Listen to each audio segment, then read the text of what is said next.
This is Aunt Ann Julie Brown with a word of advice for you. Mathematics. It's a mental tool. Use your head. It's super cool. These two contestants, Teddy Toy and Loretta Pontillo, will separate mathematical fact from fiction. Welcome to Square One Challenge. Hi, I'm Reggie Cathy, and this is Square One Challenge. And now let's meet the host of our show, Mr. Larry Cedar. Oh, gosh. Hi, Reg. How you doing? Good to see you. Thank you very much.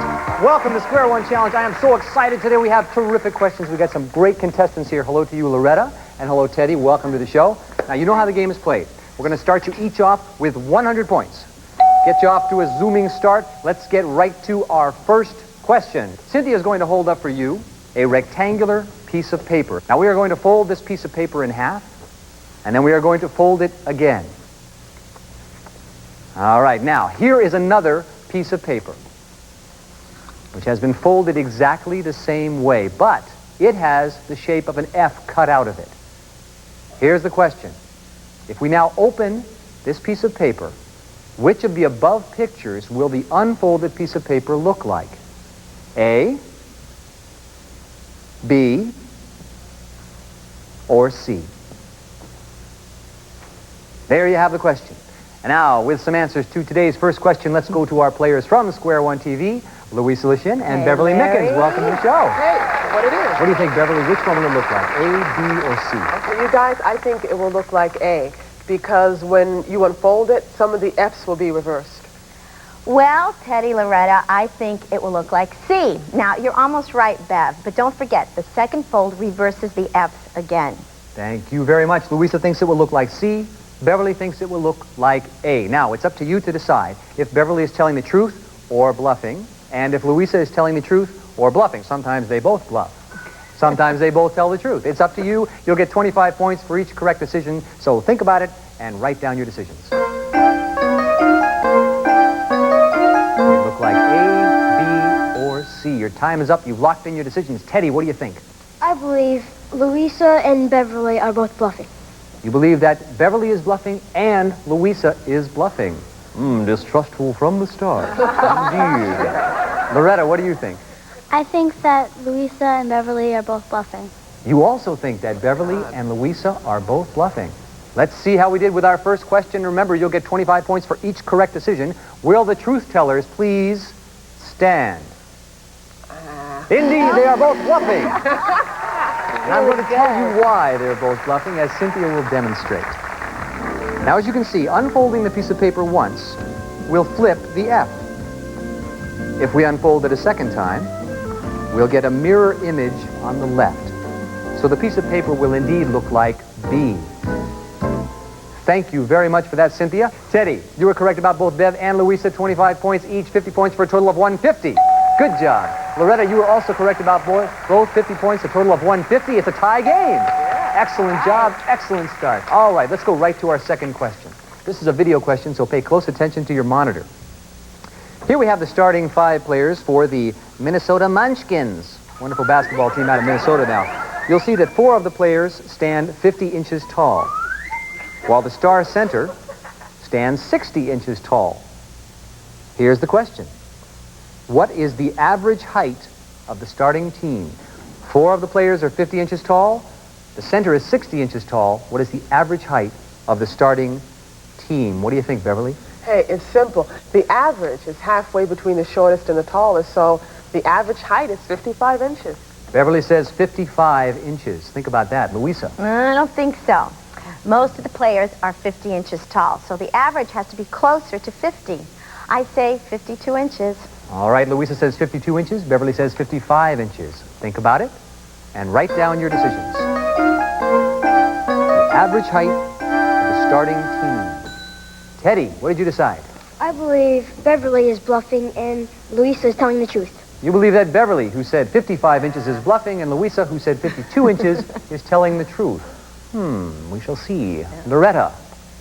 I think that Beverly is bluffing and that Louisa is telling the truth. You also believe that Beverly is bluffing and Louisa is telling the truth. For the second question, let's find out. Will the truth tellers please stand. All right. Louisa was indeed telling the truth, and Beverly was bluffing. Okay, Louisa, please explain your answer. Sure. There are several ways to solve this problem. Okay, here's one. The 5 players are a total of 10 inches over 50 inches tall. If you could distribute that 10 inches evenly, each would get 2 inches. So, if all the Minnesota Munchkins were the same height, each would be 52 inches tall. And that's the average height. Thank you very much, Louisa, and thank you, Beverly. Let's see how you did. Teddy, you were right about both Beverly and Louisa. 50 points, giving you a total of 200. Loretta, also correct about both. 50 points, a total of 200. We have a tie game. Going into our challenge round. In the challenge round, you can bet part or all of the points which you have won to this point. You have 200 points, Teddy. You also have 200 points, Loretta. You could bet any amount you want, part of it or all of it. Now, to win this challenge round, you must be correct about both Louisa and Beverly. If you are, the amount you bet will be added to your score. Now, I want you to think carefully because it could determine whether you win or lose the game. In this case, it's very close. This could be the difference. This challenge round question involves reasoning about arithmetic. It involves reasoning about arithmetic. So it's up to you to decide now how much you wish to wager and write that down on the wager board.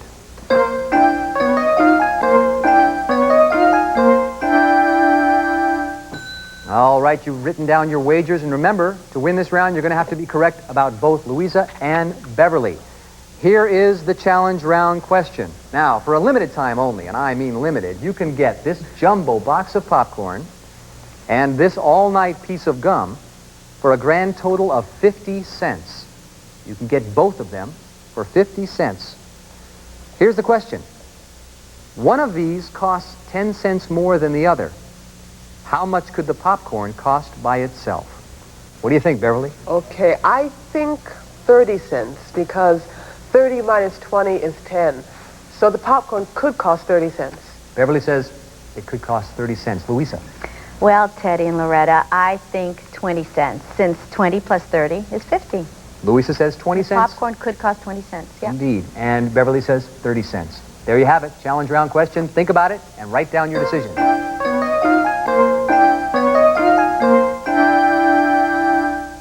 All right, you've locked in your decisions. Teddy, what do you think? I believe both Beverly and Louisa are bluffing. You believe both Beverly and Louisa are bluffing.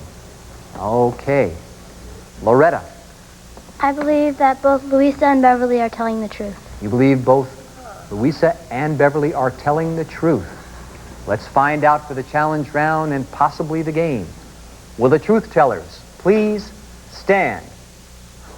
They were indeed both telling the truth. Let's find out why. Beverly? All right, well, we're both right, and that's a good thing. The popcorn alone could cost either 20 cents or 30 cents. If the popcorn costs 30 cents and the gum costs 20, they add up to 50, and the difference is 10 cents. Now, if we switch the prices, they still add up to 50 cents and have a 10-cent difference. Hey, either way works. There you go. Thank you very much, Beverly and Louisa. Thank you for helping us, Cynthia. Let's see how we did here. Teddy, I'm sorry you were not correct about Beverly or Louisa. We'll have to subtract the amount that you wagered. Could you please show us your wager board? You wagered 100 points. You took a chance, but we have to subtract it, leaving you with a total of 100 points. Still a good score. Loretta, let's see. You were correct about Beverly and Louisa. How much did you wager? 150. 150. Great. Congratulations. We add that to your score for a grand total of 350. You're our grand prize winner. Fantastic. Super job. Teddy, you took a risk there. I'm sorry it didn't pay off for you, but you still played a great game as our runner-up. You're going to win a really cool Sports Gesture gym bag and the all-natural laser hologram calculator. So have fun with that. Loretta, as our grand prize winner, congratulations. You're going to get a Square One TV jacket. Let's see, you're going to get a gift certificate for some sneakers and the still waterproof Square One watch. So congratulations to you. Thanks for playing. Terrific job. Thanks for watching. We'll see you next time on Square One Challenge.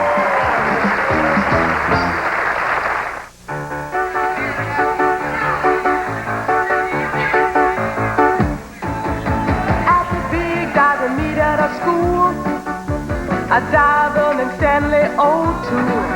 Did a horrid backflip that the judges scored fifth. The worst ever seen at a pool. Well, the spectators let out a roar, but Stanley had more thrills in store.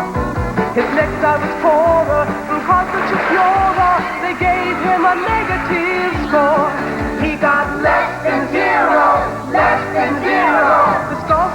going in reverse.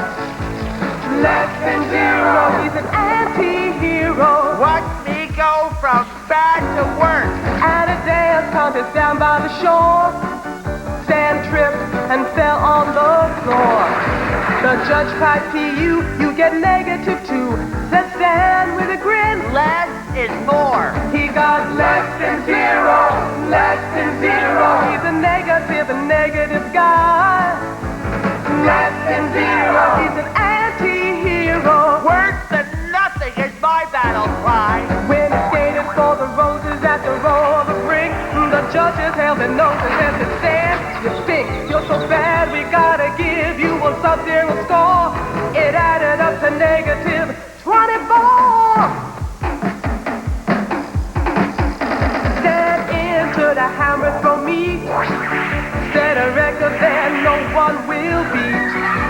He threw it behind them, the score they assigned him was -55 feet. He got less than zero, less than zero. No ifs and no ands and no buts. Less than zero, he's an anti-hero. I'm a certified nationwide slut. Yeah. I'm a certified nationwide slut. Yeah! The story you are about to see is a fib, but it's short. The names are made up, but the problems are real.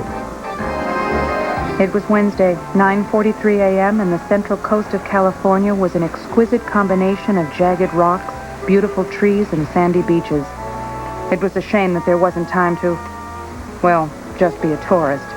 But there was a crime, a jewel heist to be solved, and solved in a hurry. My partner is George Franklin. The captain is Joe Greco. My name is Tuesday. I'm a mathematician in Monterey, California.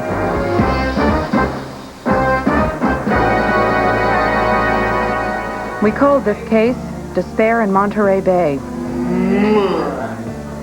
That's because this diamond, the Despair diamond, was feared to be stolen at a charity gala to raise funds to save the out of doors.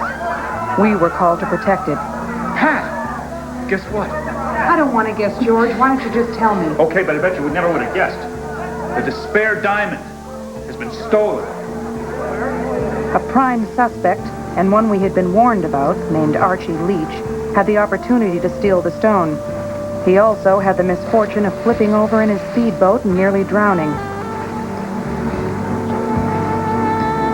George and I were working undercover so as not to arouse suspicion, but we were ready to make an arrest when Archie was saved by the U.S. Coast Guard. Turn around. Problem is, And you're clean. Of course I'm clean. we figured since Archie didn't have the gem and it wasn't on the boat, maybe it was on the floor, the ocean floor. In order to calculate the exact spot where Archie's boat tipped over, we needed to do some triangulation.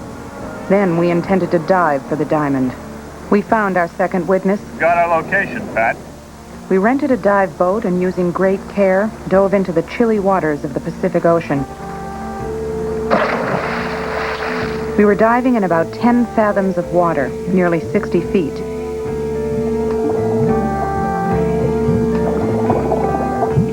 But we weren't having any luck. We decided to surface. As we walked along the beach, George had a brilliant idea. I've noticed old Joe doesn't plow into the waves after the tennis balls, Mr. Steenbeck. Well, he's limiting his athletic activity, too. You know, he likes to run down the shore to the point where he feels that the waves will wash up the ball. Saves wear and tear on him. Nora, that's it. It is? Come on, we got some calculating to do. Thanks, Mr. Steenbeck. George saw the effect of the waves on the tennis ball and reasoned that they would have the same effect on the diamond. We had been diving in the wrong place. Using a stone to simulate the diamond, we wanted to see how long it took to sink. Stop. 4 seconds. 10 feet in 4 seconds. And we were in 60 feet of water, 6 times as deep. We need to multiply by 6. Assuming it fell at a constant rate. 6 times 4 is 24. Would have taken about 24 seconds for the diamond to hit the bottom. But George, what about the currents effect? Exactly. Come on, Bart, I'll show you. We dropped the tennis ball in the water at our first dive site and timed it for 24 seconds. That should be about where the diamond would have hit bottom. Again we dived, and again we had no luck. Then Mr. Steenbeck's dog, Jode, gave us another idea. Only this time, Jode wasn't playing tennis. This time, he was playing baseball. John, you said baseball is less tiring for Joe than tennis? That's right. The baseball is heavier than the tennis ball. That meant that the baseball partially sank and was controlled more by the current than the wind and waves. We asked if underwater currents could be measured, and he said, Mobari. Mabari? Although we were working undercover on the Despair Diamond case, we decided to take John Steenbeck into our confidence. In turn, he introduced us to Mabari, the Monterey Bay Aquarium Research Institute.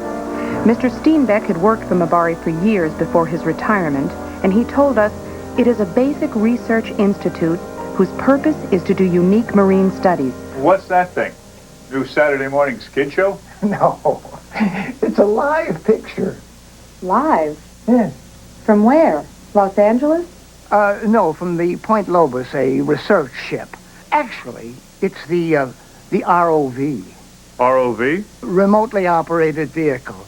It's a undersea craft. It's loaded with TV cameras, and they sent it down from the ship. Incredible. How deep can it dive? 1,000 meters. That's about 3,300 feet. Oh, that's right. Morning, John. Hi. So, how can I help? Well, my friends here need some information about the underwater currents in the bay. Pat lost my partner, a wife, lost a watch. A watch? A valuable watch. So we thought... Well, we were diving anyway, and we thought it might be sort of fun to look for it. They first dived here, and that's about where they lost it. Uh-huh. But we didn't take the surface waves and currents into consideration. So we recalculated and made a second dive a little closer to shore. Then they realized they hadn't considered the undersea currents and tides. Not minor considerations. Can you tell us how fast the waters were moving? Well, I can give you an approximation. When was it lost? Monday, late afternoon. 6:15 p.m. Why? We have gauges underwater to measure the strength and direction of the current. Let me check the data. Let's see, Monday, 6:15.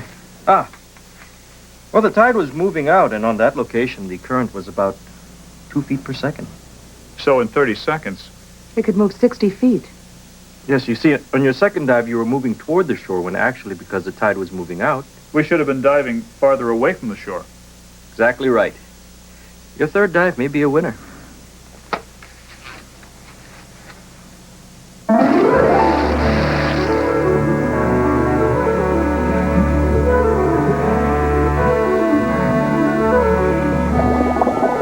The seals seemed to be getting to know us as we began this dive with hope in our hearts, lead on our belts, and air in our tanks.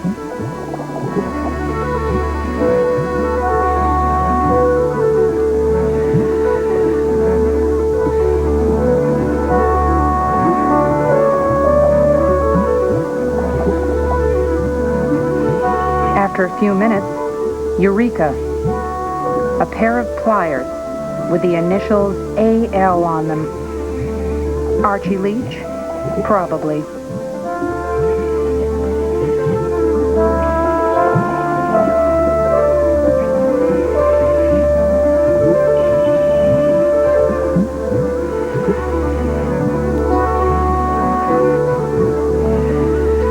Next, we discovered a pair of dividers, the kind you use for nautical navigation.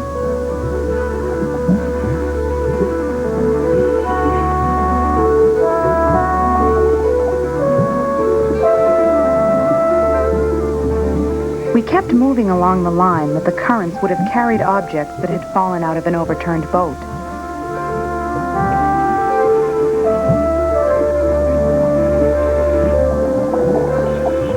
A screwdriver.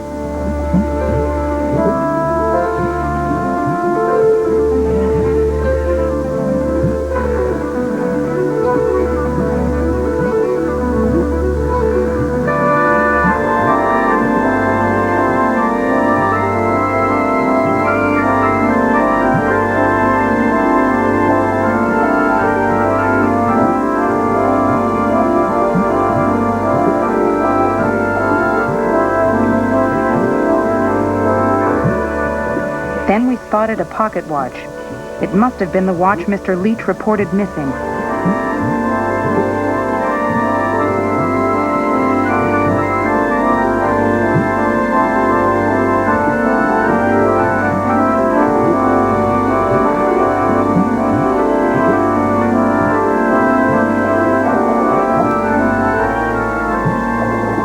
Maybe the diamond was next, but it was too deep for us to dive, and we were just about out of air.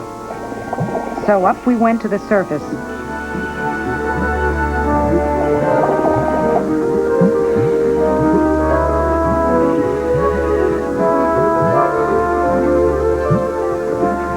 We were disappointed that we hadn't found the diamond, but very happy about what we did find.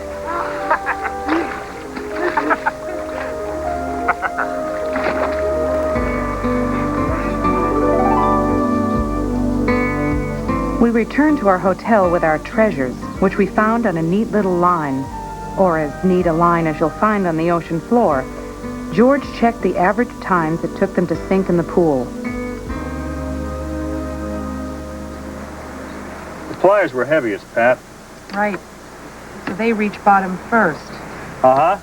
Then we found the dividers and a screwdriver. Uh-huh. The weight and the shape of the stuff determine how long it takes to reach bottom. The longer it takes, the more it drifts because of the currents. Right. And here's where we found the pliers, the dividers, the screwdriver, and the watch. The watch took 5 seconds to sink 10 feet in the pool. How long did it take the simulated diamond to sink? 4 seconds. The spare diamond should have been... Right here, between the screwdriver and the watch. But it wasn't. We could have just missed it. Sure, it's possible. We may have to dive again. Oh, my brain is waterlogged. Telephone call for Mr. or Mrs. Chuck. Call for Nick or Nora Chuck. That's for us, George. What's for us? Phone call for the Omaha Chuck.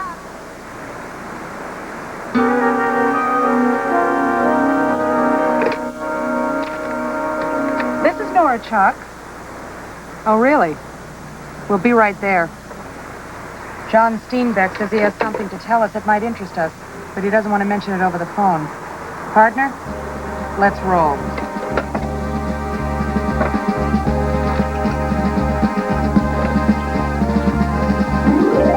Are you sure he wanted to meet us here? That's what he said. Hi, Mathnetters. Hello, John. Jode? This is a great place. Yes, well, this is the Monterey Bay Aquarium. One of the largest in the nation. Really? Yeah. Jode and I come here often. It's huge. Yeah, it's 3 stories tall, holds 335,000 gallons of ocean water. Wow. This aquarium has more than 300 species of a marine life. That's all fascinating, Mr. Steenbeck, but... But that's not why I called you. What you got is better than this? Perhaps. When you were diving today... Yes? I observed something. Archibald Leach was watching you through binoculars. We've come across him before, John. I don't think he's on to us. Huh? I just thought you ought to know. We appreciate that, John. Okay. Thanks. Oh, wait a minute. Wait a minute. Something else. Yeah. What's that? Looks like a shoe. It's a formal tuxedo slipper. Oh? Yeah, Jode found it washed up on the beach. George, the label says property of A. Leach. I thought it might interest you. Jode found it over by Amentus Rock. Does it help? It just might, Mr. Steenbeck. It just might. Thanks, Jode. Come on.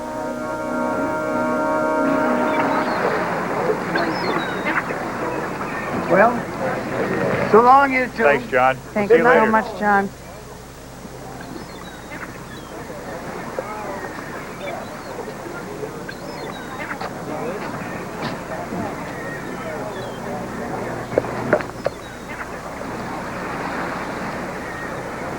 This is a heavy shoe. George, look at the heel on that shoe. Pat, I believe that's what's called a lift. Makes people appear taller than they actually are. Arthur's father had a bunch of them. Sort of a false heel, George?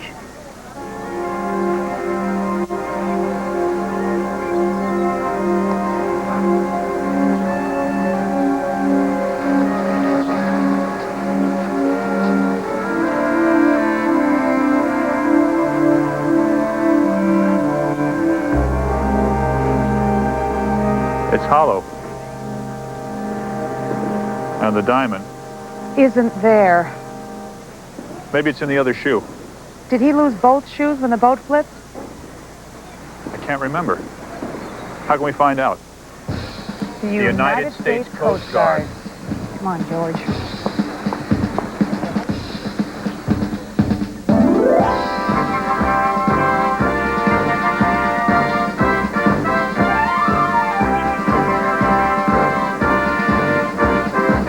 These are the pictures that were taken the day of the accident. Can we take a look? Believe me, it's always a pleasure to be of service to Mathnet. Thank you.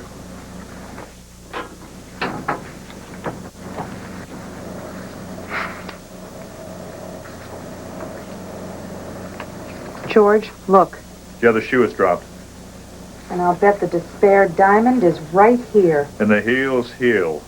We've got to check it out. We'll have that diamond back for tomorrow.